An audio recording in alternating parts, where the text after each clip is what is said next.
No, no.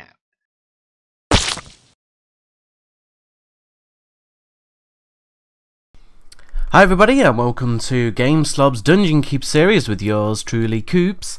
I'm going to be covering War for the Overworld. Now, last week I was supposed to upload the first video, but sadly I didn't, for the pure fact that the game was actually released and I had missed the release date. Go figure, I am a GameSlob. So I've worked for the past week on actually completing the game and filming all of my footage, which I will be showing to you guys. So I will take you through each of the levels, and this is going to be more of like a hybrid walkthrough kind of series, where I'll show you how everything works and how I actually beat the game. So without further ado, we will start. I've been looking for someone to spearhead my campaign. But before we get stuck in, let's refresh that old mind of yours.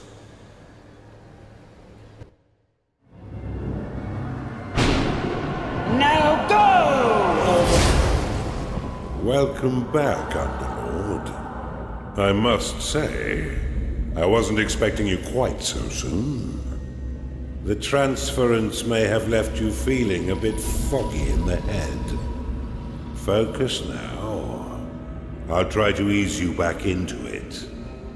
Fortunately, this does seem to get easier each time. This is your home realm, the source of your power, and the anchor that binds you to reality. Many years ago, it was destroyed, and you were cast out into formless nothing. Fortunately, you've returned from your exile to once again challenge those who would stand between us and the mortal realm of Kairos. Your resurrection heralds the next phase of our assault upon its wretched empire, now led by the newly crowned Emperor Lucius. But he is least and final of our worries. It's his generals and the protection of their goddess Kira that will truly test our mettle. Ready yourself, Underlord. Let's begin our war for the Overworld. So that is the opening to War for the Overworld. Now I won't be talking much throughout this series, well, as much as you'd like me to, because there is a lot of talking while in the levels, like now, and I don't like talking over it. It's been a long time since you were banished. So it's more for your reference than anything else. You've returned as a husk of your former self, but I've taught far denser underlords than you. Let's start with the basics. This is your dungeon core, the tether that allows you to manifest your malignant will. If destroyed, your consciousness will once again be scattered to the void. Your workers are an extension of your dark will. They have many jobs, but their main focus is in carving out the halls of your dungeon. Put them to work by clicking and dragging your cursor upon the flashing tiles to tag them for excavation. Your workers will now rush forth to dig out and claim the tagged area.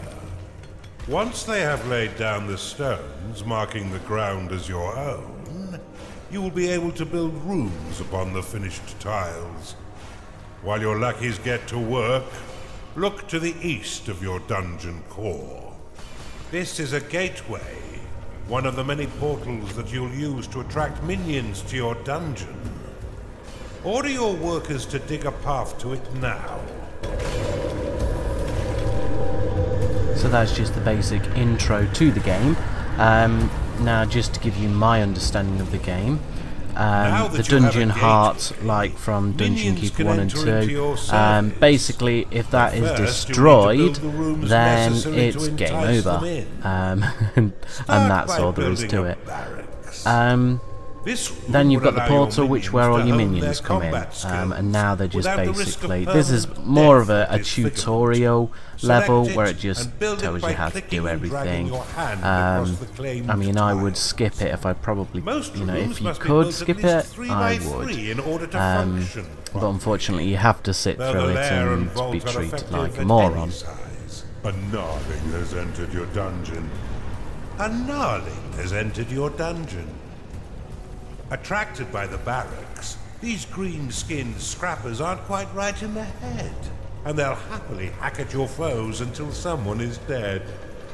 Outside of combat, gnarlings will train themselves within your barracks. You can pick them up with a click if you find them slouching off, then deposit them anywhere within your dungeon with a right click. For further entertainment, you can always put yourself directly into their head by casting possession upon them. So basically what it's just told you is you can build a training room and your minions will go in there and train, and you can possess them by walking around with them.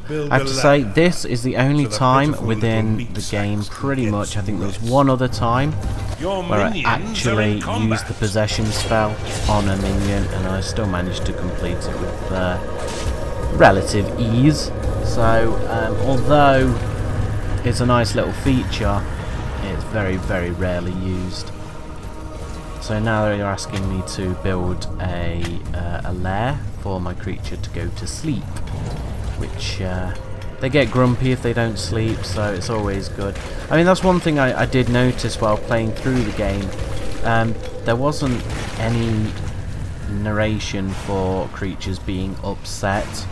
There are absolutely tons of things that the narrator actually says, which are just funny things, really, but it doesn't really tell you anything that is going on, or it might be very cryptic. I don't know. To mine some of the nearby gold by tagging the gleaming tiles. They collect and return gold to your dungeon coffers, so that's just basically collect some gold. Whatever your dark heart desires. Your core can store up to 16,000 gold pieces. But if that number sounds pitifully small, or if wealth inspires the evil in you, simply build a vault to store more. Now that you've got a bit of coin in your pocket, you can build a slaughter pan.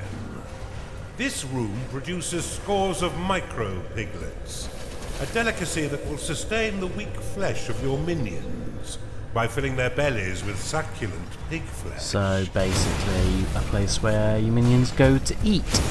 And that's pretty much it. I mean, there isn't really much to say on this level. You can't open the Veins of Evil yet, which I will cover in videos when obviously you're allowed to. I'll also talk you through everything that is in the Veins of Evil, so all the things that you can unlock. We're just being attacked now by the heroes, so you just put a flag down and just go and attack them, basically.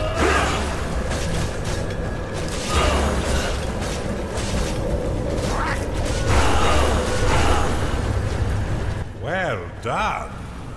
Now finish off the rest of these manifestations with a second rally flag. So click your rally flag and then over there.